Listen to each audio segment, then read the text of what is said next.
Fusion Systems and Services, a powerhouse in innovation, delivering transformative technology solutions. With our groundbreaking cloud-ready product, ITIS, leading the industry as the ultimate RPA solution, trusted by top global enterprises. From mobile application testing to middleware automation, from big data integration to SAP automation, and even Salesforce automation, Fusion Systems is your strategic partner for success. No challenge is too big. No system is too complex. Empower your business with Fusion Systems. Visit us now at fusionsystemsinc.com and revolutionize your future.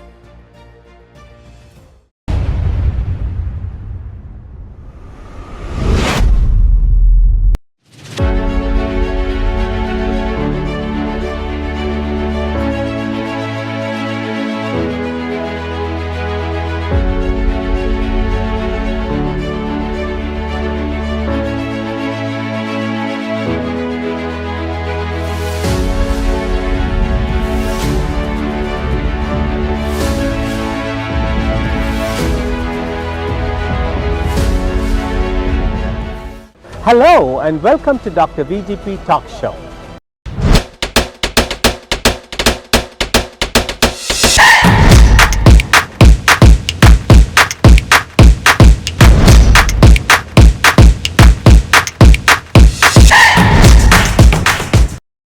Join us for the GSA Global Millets Expo on April 11th and 12th, 2025. Hosted by Purdue University College of Agriculture Department of Food Sciences, in collaboration with the Global Strategic Alliance, USA, and the Global Eye International Institute for Leadership, taking place at the Purdue University campus at West Lafayette, Indiana. This exciting event unites farmers, food producers, industry leaders, and innovators from the USA and India to celebrate and explore the incredible potential of millets, supergrain. Showcase your millet products, set up an exhibit booth, and connect with partners who share a vision for healthier, sustainable food solutions. Don't miss this opportunity to network, discover new markets, and gain valuable industry insights. Register now as a delegate to secure your spot and be part of this transformative event in sustainable agriculture. For more details, email us at gsaglobalmilletsexpo@gmail.com. See you there. Hello and welcome to Dr. VGP's podcast, Dr. VGP Talk Show that reaches 42 million households, including 2 million across North America. In today's episode, we have a very erudite, enlightening diplomat and a business mogul. A personality over 40 years who has nurtured his career, starting as a travel agent in Houston, Texas, to become a leader in the travel agency space, becoming a consolidator for several European airlines. Later on, he became the chairman and CEO of Apex Group of companies with multiple interests in different countries, including India, Middle East, and United States. The crowning glory of the personality who's our guest today was he is the first Indian American, maybe the first American, to be appointed Honorary Consul General of a South American Caribbean country and located in North America. Meet Lutfi Syed Hassan, a living legend and vibrant business entrepreneur who's today a diplomat who's creating waves as the Honorary Consul General of Guyana, located at Houston, Texas. You may recall that Guyanese President Dr. Mohammed Irfan Ali was the guest of honor at the 2023 Parvasi Divas Festival for NRIs in Madhya Pradesh. Sit back and listen. Hear the truth and the lessons learned by Lutfi Syed Hassan to where he has reached a pinnacle of success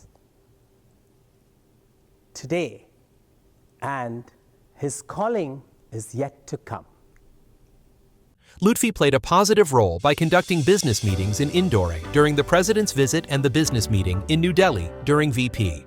Bharat Jagdeo's visit caught the attention of many major companies and politicians in India. C.G. Lutfi had the honor to serve the two great presidents as a presidential appointee. He served on the board of the Central Asian American Enterprise Fund, CAAEF, with $500 million fund on a 7-member board, partially serving under Clinton and rest under President Bush for a total of 4 years. Served as Economic Presidential Leadership Forum with President Obama. In the field of professional success, the legacy U.S. Gov programs successfully completed under Lutfi Syed Hassan's watch as chairman and CEO of Swiftship Shipbuilders, one of the Apex Group's vertical, from 2007 to 2012 was replacing the 7 destroyers of the U.S. Navy with 12 high-speed interceptors and training 300 Iraqi Navy servicemen at Swiftship Shipyard in Morgan City, Louisiana. He was assisting the Egyptian Navy in the formation of a new shipyard in Alexandria, Egypt, ESRBC, by doing a co-production of the Egyptian Navy in Louisiana and training their personnel, providing logistical support to U.S. armed forces in Iraq, Kuwait, Qatar, and Afghanistan.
Welcome to Dr. VGP's podcast, Dr. VGP talk show that reaches 42 million households, including 2 million households across North America.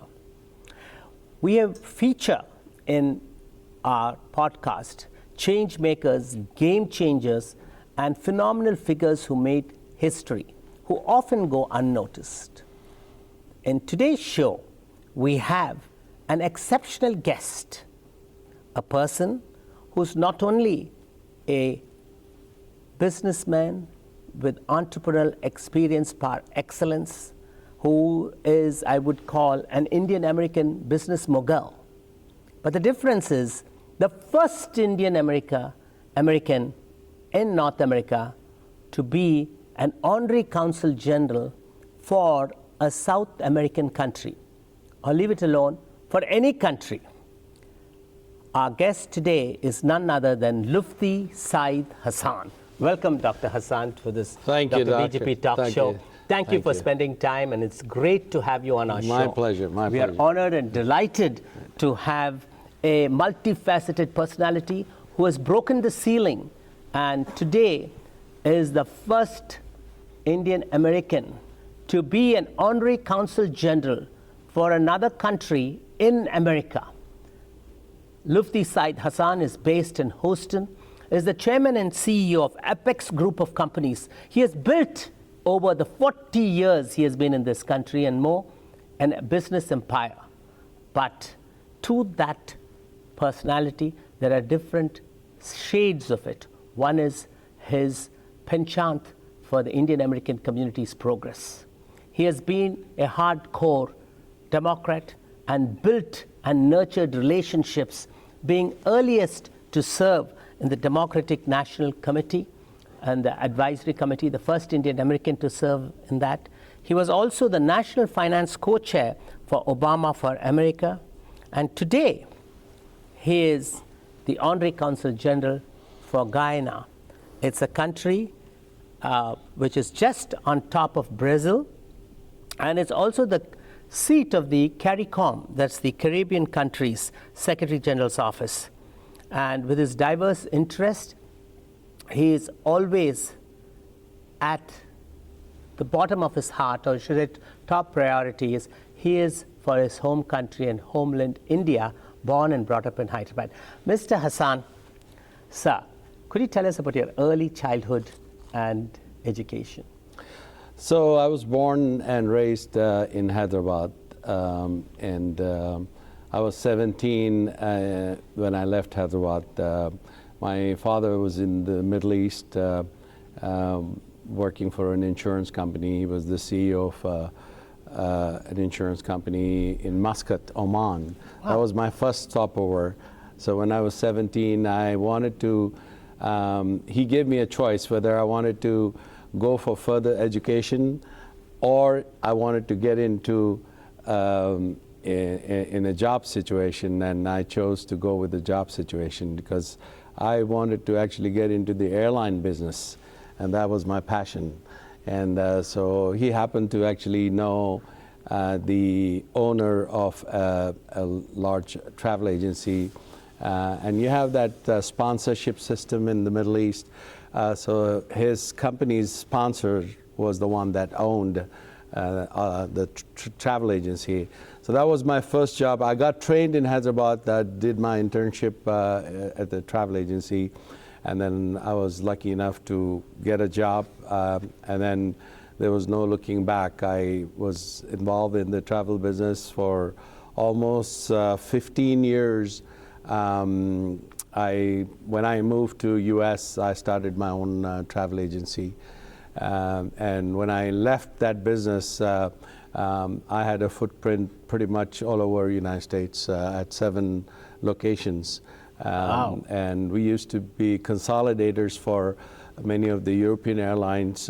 We used to sell tickets to retail travel agencies. We were like the wholesalers. So that was my previous life wow. when I started. Incredible. Off. At 17 years old, Lutfi Hassan Syed chose, when his father gave him an option, get into business education, chose to get into business. And he was one of the formidable travel agents in America. Being a consolidator is the ultimate, with 7 different locations. Tell us today, Hassan, you have nurtured and grown your Apex Group of Companies into be a big business empire. Tell us how that happened and what does Apex Group of companies do? Well, Apex Group actually, see, when I was young, I was not fearful of losing it. Entrepreneurial nature dictates that you need to know how to get up when you fall. Absolutely. And so I had that fire in the belly to do things, and I dabbled into many things. You know, when you do that, you win some, you lose some.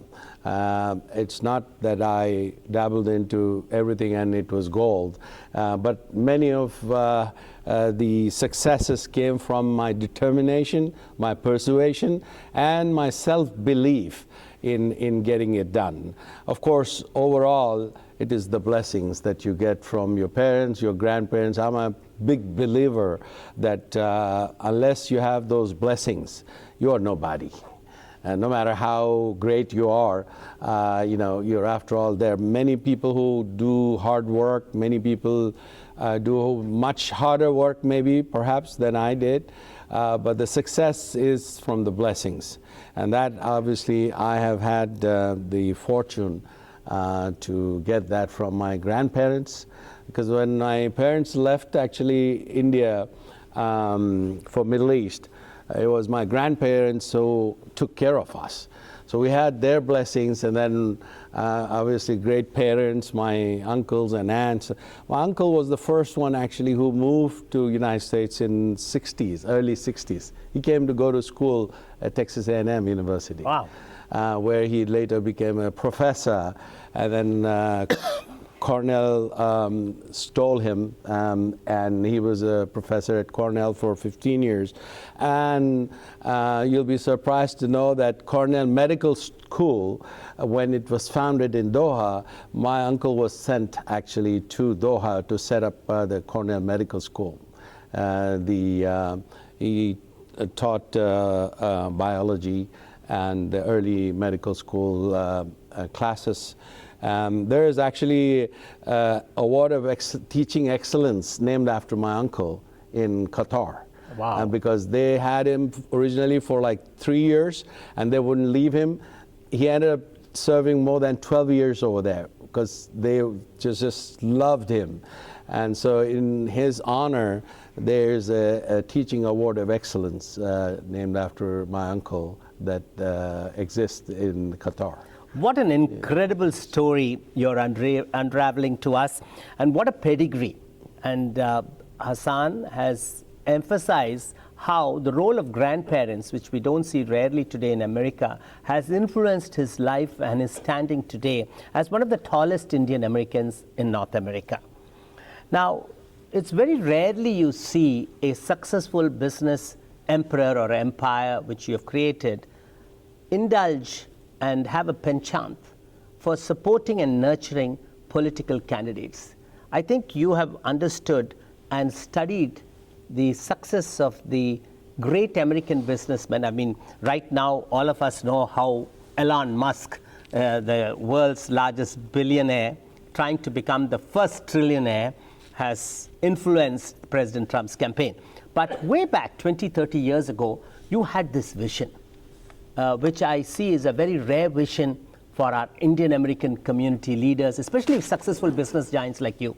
Tell us what led you to pursue the politicians, and what made you play such a classic role as you have done in the Democratic Party and governance of America. For one reason, I want to credit it to you.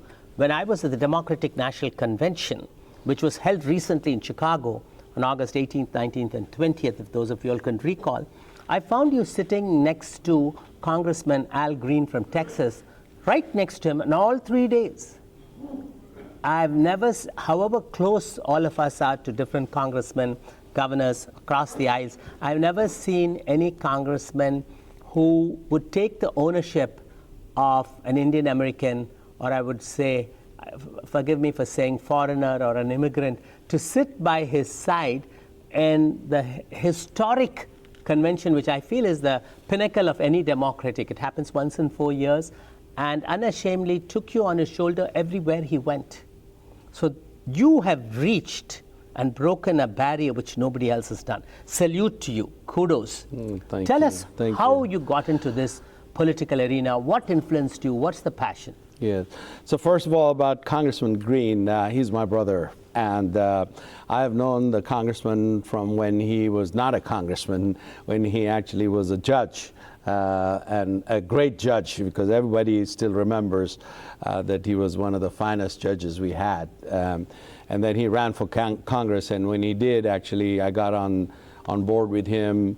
I was on his finance committee, and to date, actually, I do serve, and I'm one of his advisors. He really gives me that honor to serve, and so having that kind of relationship over the years has pretty much cemented our brotherhood, if you will.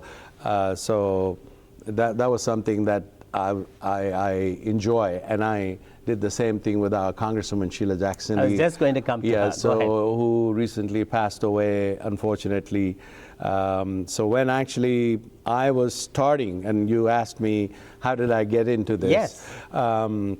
So I actually, there were a number of people, I shouldn't say it was just me, but there were a number of people from our South Asian community, business leaders, who decided to form a Chamber of Commerce. So we have an organization called the South Asian Chamber of Commerce. We call it SACC, S-A-C-C. That has existed. It's about 31 years old now. Wow, that's a long time. It was founded, so I was one of the founding fathers of the South Asian Chamber of Commerce. And you'll be very surprised.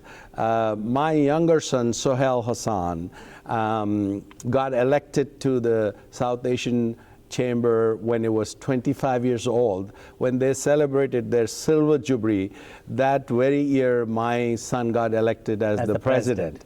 And for the last 5 years, he served as a president of South Asian Chamber of Commerce, which still is thriving.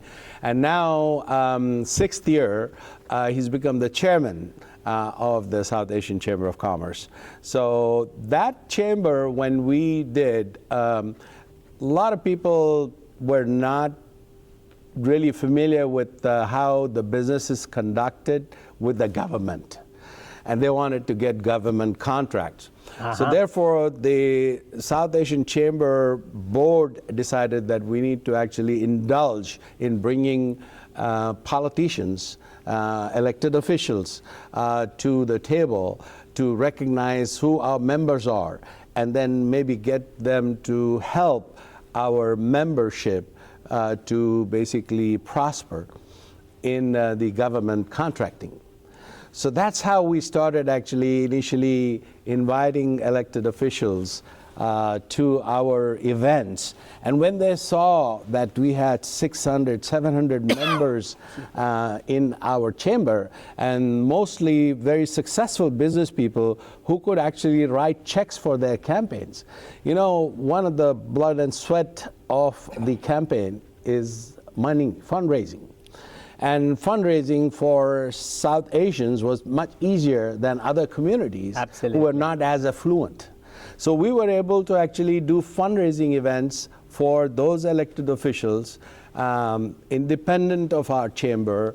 And then, so I basically realized that one way to actually get their attention is to do fundraisers when they are new to the scene, when they're just beginning their career. And that's how, when Congresswoman Sheila Jackson Lee was a judge, and then she ran for city council, and you know, I got to know her. And then when she ran for U.S. Congress, I was one of the first one to put together a group of our board members to come and support, and we hosted a fundraiser for Sheila Jackson Lee. When she became the Congresswoman, one of those swearing-in ceremonies, I held Bible when Sheila was sworn in. Wow. Only family members do that. And I had so much, you know, vested into her campaign, the time and fundraising and so on. She realized and recognized that, we are bonded in it together. And she used to call me brother, and we were bonded for life. I mean, Congresswoman has done a lot for our community. We didn't know anything about the politics. So we owe a lot to Congresswoman Sheila Jackson Lee. And of course came the mayor of Houston. The first black mayor to be elected in the city of Houston was former Commissioner of Police, New York, Lee Brown. And he was a drug czar under President Clinton, his first term. Second term, his wife was sick, so came back to Houston, sat out, and then he ran for the mayorship, and he was elected as the mayor of Houston. And so I was on his advisory, and when the transition team was formed, 23-member transition team, I was the only South Asian to serve a member of transition team. And for your audience, what transition teams means is setting the stage for the mayor to be successful. So you go in, you evaluate all the directors of various departments, you recommend to the mayor who should stay, who should go. So you are empowered with that kind of responsibility. And so I was a member of his 23-member team that Lee Brown appointed. And sure enough, Mayor was so successful that he served all 3 terms and retired. And so... Oh, there's a term limit in Mayor of Houston? Yes, so there is a term limit in Houston, which used to be 2-year term for 3 terms. Now we changed it to 2 terms, 4 years each. Oh, okay. So our mayor of Houston, Sylvester Turner, has just retired, and he ran for Congresswoman Sheila Jackson Lee's seat, and he has won. So come January 20th, he'll be sworn in to take that seat. And temporarily, Erica Lee, the daughter, is now serving as the Congresswoman. You just heard from Lutfi Syed Hassan the one-on-one of the importance of our community, whether any ethnic community, it doesn't have to be Indian American, could be African American, Chinese American, to get involved in the national mainstream of nurturing elected officials. It's not only the importance of hosting them, like Honorable Consul General Syed Hassan has just told us, to get opportunities to play, whether it's the local government in the city or the state level or the federal government, which he has excelled. He is a shining example today. And also, the voice of the people can be heard, the voice of our ethnic community people. We have several multi-ethnic communities, can be heard loud and clear through the elected representatives. So Lutfi Syed Hassan has shared how he has nurtured it by the importance of organizing fundraisers to support these candidates so that when they are elected, they will have policies which they are making at the county level, the city level, the state and federal level, which affects us, ethnic communities, and they can influence the policy to have it to be inclusive of our needs of our communities. And so he's just underscored the importance, and I think that's an important message, because every time we have a fundraiser, and our community seems to be a little allergic to fundraisers. They love to, if a film star is coming, they'll buy a $500 tickets, 10 $500 tickets, sponsored with $20,000 for that one night. But to get them to write a check of $1,000 for any elected officials, as you might know, yes, our experience here in Midwest has been that it's like begging, cringing, and you can't explain to them. And I think that's the favor the community has to grow. And it's important, because what you're doing is a stellar example, sir, and you proved, like he has explained today, his relationship with Congressman Al Green, Congressman Sheila Jackson. Tell us about Obama.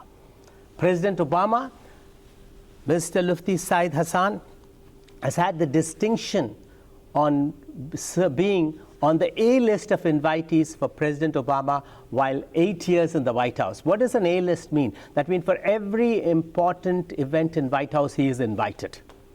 And they had developed a relationship when Obama was only a state senator of Illinois while he was passing to Houston. Let's have Hassan tell you how his story with the Obamas. Yeah, so I get a call from then State Senator Barack Obama, and he said that I'm a state senator from Illinois and I'm coming to Houston.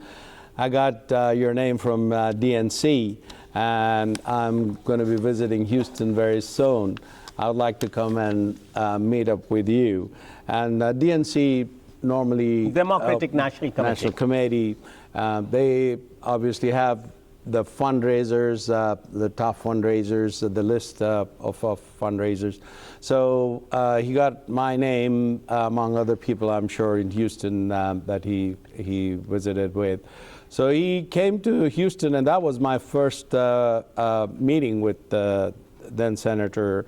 And we were supposed to have met for 30 minutes. We ended up speaking for more than an hour because he liked what I had to say about, what was going on at that time in the Democratic Party and what was happening in Texas. And I loved the way he is so charismatic. By the time he left my office, we had become good friends. And I promised to do a fundraising event for him. And lucky for him that his opponent dropped off. And then he had plenty of money pouring in. He was a sure shot.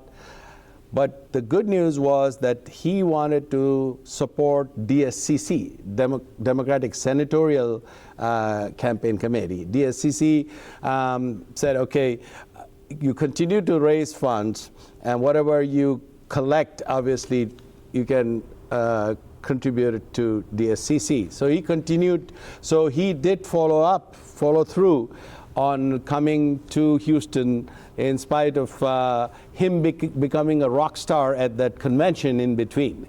So right after I met him, I was here for the convention, and at that time I was helping John Edwards. John Edwards had become my friend, and he was running for president. He was running for president. Then he was a VP on the ticket with John Kerry. And so I was invited by John Edwards to be at the convention, and I was with John Edwards' family, his parents, in his box at the convention. Wow. When this speech took place, when Obama made history of that great speech that he gave at the convention, and he became a rock star. So I thought that now that the whole world is looking at Barack Obama, and he may not care to come to Houston anymore, but guess what? He did. And we had him at an event at the house, poolside fundraising event, and he spent like 3 hours. I actually have a professional videographer who taped this whole event, and that event, every elected official of Houston wanted to be at that event because the mayor, normally when you have someone big coming in, you invite your members of Congress and the mayor to come, and some of them will say they're traveling, some of them may show up. But this one, once they found out that I'm hosting Obama, everybody wanted to come because he was a sure shot U.S. senator, and people even saw through my friend who's now the commissioner, Rodney Ellis. He was a state senator at that time. He had called, Senator Obama had called him up to get some tips on criminal justice bill that he was carrying. And so he told me that, hey, I know him only on the phone because he had called me because Rodney Ellis had carried this bill in Texas. And he said, I want to come to this event. He flew back from South Africa that night to be at that event. And in that tape, actually, he's saying that, Senator, I'm coming from South Africa. People are already talking about you being the next president of the United States.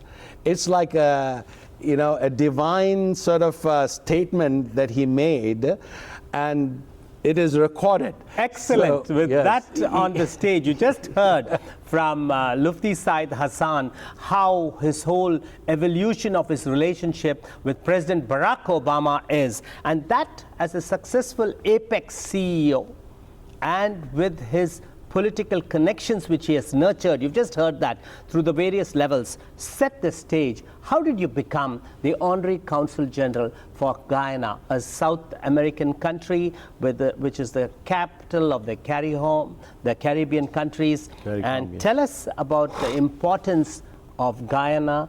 And as you all know, Guyana was in the news recently because our Prime Minister Modi made a historic visit on November 19th and 20th of this year, and he was warmly welcomed. And I could still figure out he got such a good welcome. And Lutfi Syed Hassan was right there having a ringside view of Modi's visit. But before he goes into that, he will tell us how he landed as the Consul General of Guyana, the importance of Guyana today in the world's geopolitics. Yeah, so it's actually something that unexpected happened. I happened to know a person who knew Vice President Bharat Jagdeo. Vice President Bharat Jagdeo is former 3-term president of Guyana. He is right now the vice president. It's a ceremonial vice presidential role that he's right now enjoying, but he's also the head of their party. He's the Secretary General of the party PPP, which is People's Progressive Party of Guyana. And so when I was introduced and my credentials were shared, so I was told that the Vice President is very interested in talking to me about a relationship that they would like to talk about. And so I was asked to expect his phone call, and sure enough, he called me. And initially, we had like a 30 minutes conversation. And he had already read everything about me, didn't have to tell him much. And then he said, look, we've just taken over the reins of Guyana. Our party won the election, and Mohammed Irfan Ali is now the president. And I would like you to come down to Guyana. I would like to introduce you to the president. And so, sure enough, I went on the invitation, and they laid out a red carpet for me. They gave me a very warm welcome. I requested that they invite all the cabinet ministers to meet with me so that I get to know them firsthand, so I could reach out to them for anything that requires their attention. Which year was this? This is 2021. Okay. Yes. And so they obliged me by so they hosted me for lunch, and I was able to meet with all the ministers, and of course the president hosted this at the State House. And I took my political advisor, Jonathan Ward, is a former diplomat, and we both flew in there. And we spent about 3 hours with them. And it was a fabulous meeting. I was able to share with them my ideas of what Guyana should be doing to promote themselves in the U.S. as well as elsewhere. I call myself as not just the Honorary Consul General of Guyana, but also a Goodwill Ambassador, Global Ambassador, because I travel to various countries. This Prime Minister Modi's visit that you just talked about, it just didn't happen by magic. It was because the President was invited to the Pravarsi Bharatiya Divas Award in Indore last year. And but Did you accompany him? Were you Yes, there? I did. I did. Okay, I was, good. and I actually hosted a 2023. business meet on the sidelines For Guyana. to promote Guyana. Wherever I go, Guyana is now In your heart. In my heart. I fell in love with that country. So tell us, what are the strengths of Guyana? We all know Guyana is one of the most growing oil-producing countries. What are Yes. the other strengths? So it's a beautiful country. 86% of Guyana is Amazon rainforest.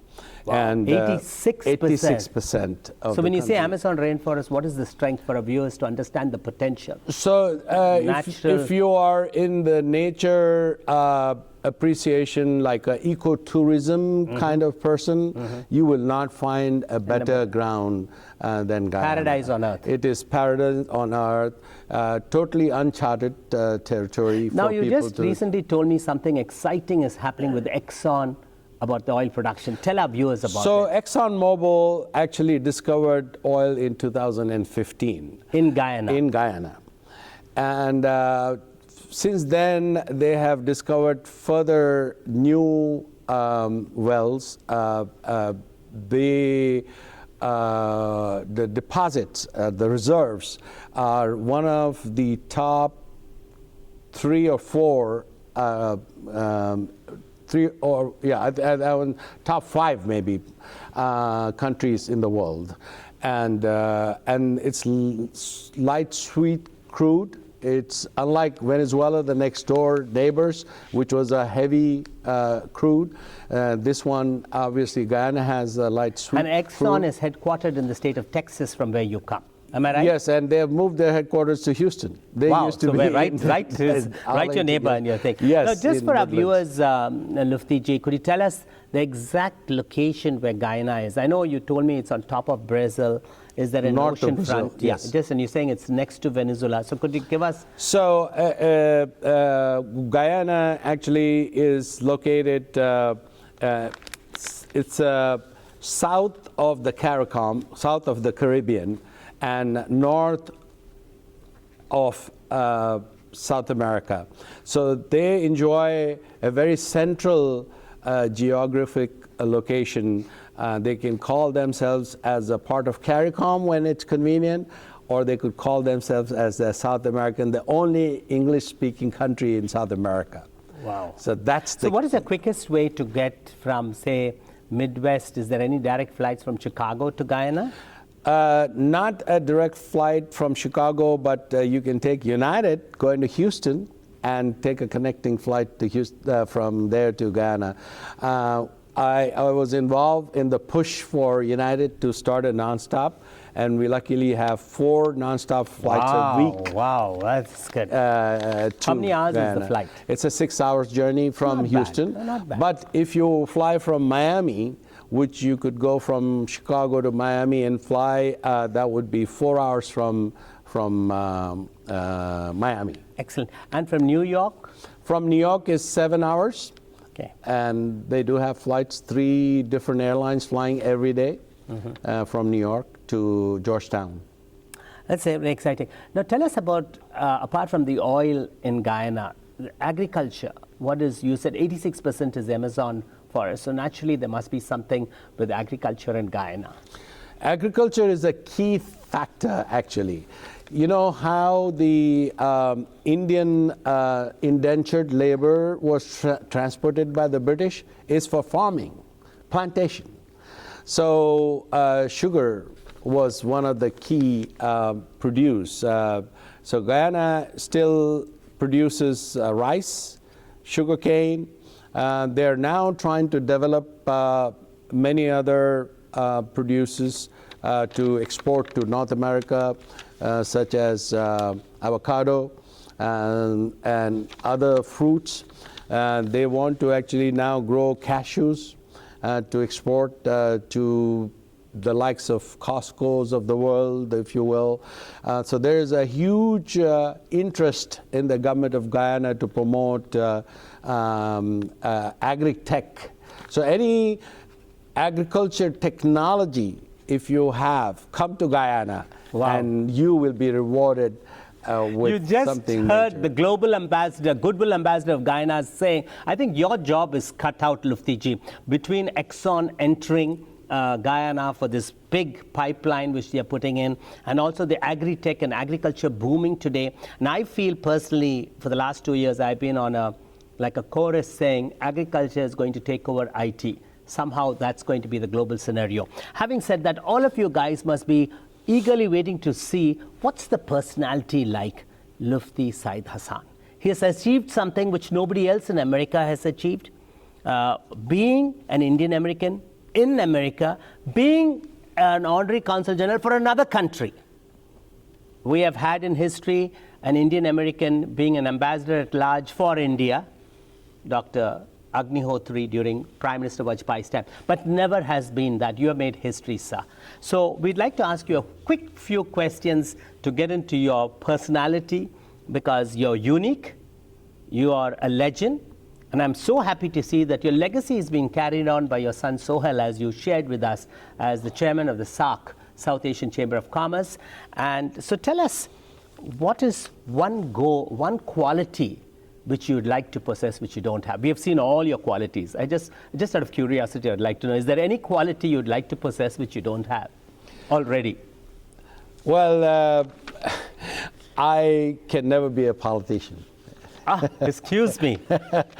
Because I have a very sensitive nature. Politicians have to have a thick skin.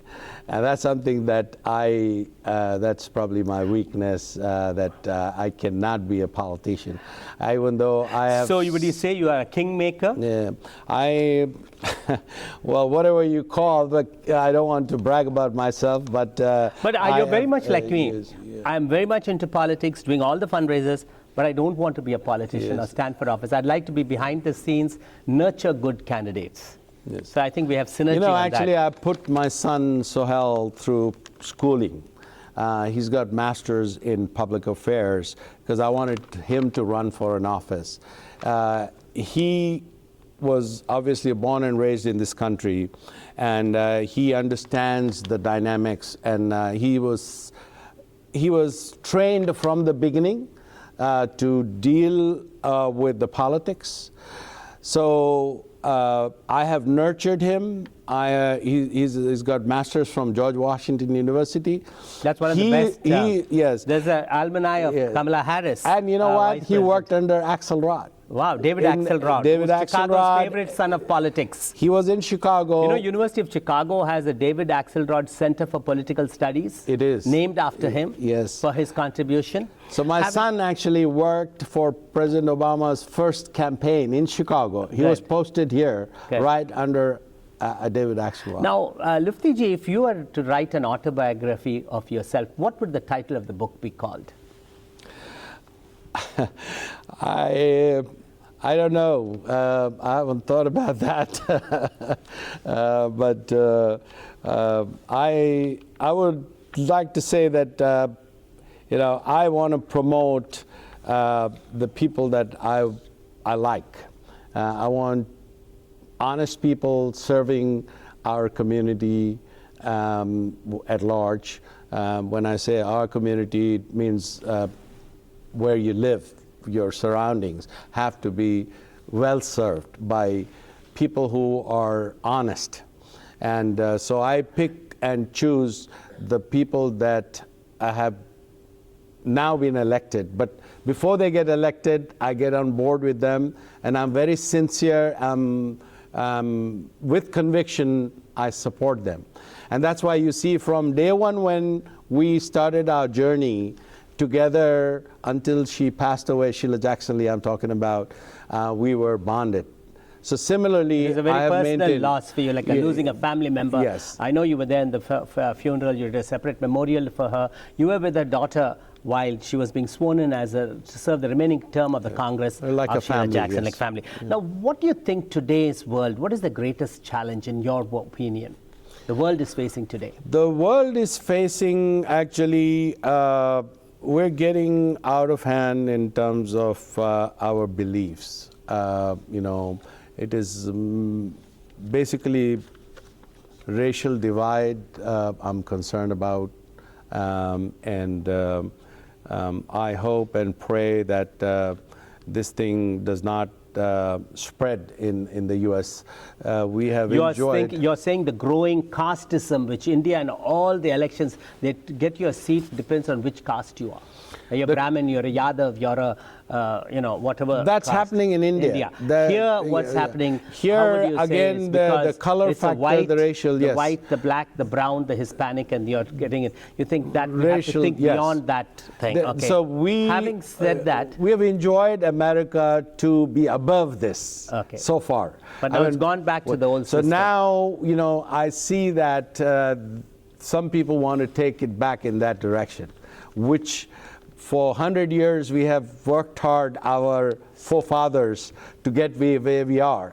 We don't want to go back, turn back the clock. With such a personality, multifaceted personality, I was wondering, do you have any spare time for some hobbies and pastime, and what would they be? I don't have time for hobbies, unfortunately, but singing. What do you enjoy? Music. Bollywood music?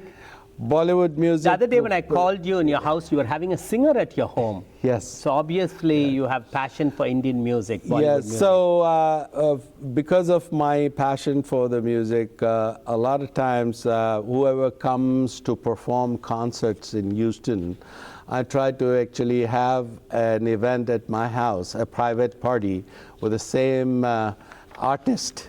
And we invite close friends to come actually have lovely. a private Wasn't party. That lovely? Now, Lutfi ji, if you're given an opportunity to take 3 people from the past to the present out for dinner, who would those 3 people be?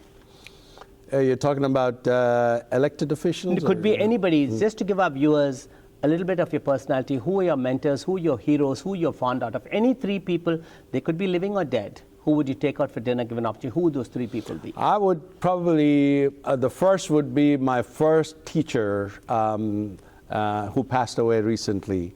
The name? And his name was Ashraf Kamal. And he was a guru in the airline industry. Okay. And I learned a lot from him. Second? Of course, my father was somebody that What's his I name? would. Full name? His name was Syed Abul Hassan Asif. Syed? And he went as Syed Asif Hassan, but his original name in India was Abul Hassan Asif. Abul Hassan, Hassan Asif, yeah, my father. And then I have in my family my uncle who brought us to the U.S., Dr. Naki, the one I mentioned to you, Cornell. You just heard Award, Lutfi ji saying 3 people he would like to take out from the past to present for dinner. One would be his guru or teacher in the airline, Mr. Ashraf Kamal. Second would be his dad, Abdul Hassan Asif, and then his uncle, who is Professor Natkhi. Dr. Naki. Dr. Naki, who also was in Doha and Muncie. And he still lives in College Station. He's back in. Great. Concluding our interview, Lutfi ji, could you describe yourself in 3 words, maybe 3 adjectives? Describe yourself, Lutfi Syed Hassan, the immaculate Mughal Empire. Well, I'm humbled diplomat. when you say all this. No, but this is the facts of life. I'm humbled with this, praise that you have bestowed on me. I'm grateful you earned to you. it. You truly deserve it. There's nothing. Thank you. Yeah. No, I would think that I just try to be honest, and I remind myself every day that when I get up in the morning that I have to do good for humanity, what I can. I've achieved a lot in my life, and I want to give back. And so I have my Rolodex that I open up for people, and I want to give back. What's the third quality, third adjective? Honest, humanitarian, and what's the third? Be generous, whatever financial support you can give to people, support our people to get them going. You just heard this humble personality who has conquered the world through his multifaceted activities as the chairman of Apex Group of Companies, as the Honorary Consul General of Guyana and the Global Ambassador of Guyana, describes himself in 3 words as honest, humanitarian, and generous. Chief, it's really an incredible time. Thank you for spending time and coming down to Chicago to be on Dr. VGP Podcast, the fastest growing Indian-US talk show today, where we have 42 million viewers. And we are really excited that you joined us today. What is your parting message? Could be anything you want to talk to our audience and beyond. I want to say that to the younger generation, just take care of your parents, your elders. We tend to not pay attention to them as they get older. I'm worried about the younger generation not having the same sentiments that we brought, like the first or the second generation people from India. Please do not forget where we came from and our values. Our values that we carry are so rich. Pass that torch to the next generation. If you don't do it, the next generation is not going to do it. So please look after your parents, please look after your elders, and you will get the blessings in return that you cannot even imagine. Amen, amen. So well said and wonderfully. What a pleasure. It is a pleasure. You know, you just now said, you heard Lutfi Syed Hassan's message to all of us is honor your parents. And I couldn't agree further with that, because that's the greatest legacy your parents have given us. And whenever you can, honor, immortalize your parents. Take care of the elders. Yes. Wonderful message, sir. It's such a great thing to be with you on this Dr. VGP talk show, and thank you again. My so pleasure. much. What an honor. Thank you. And we're going to hear more and more from you as you conquer the world. Thank you so much. Thank you. Sir. God bless you. God bless you. Thank you.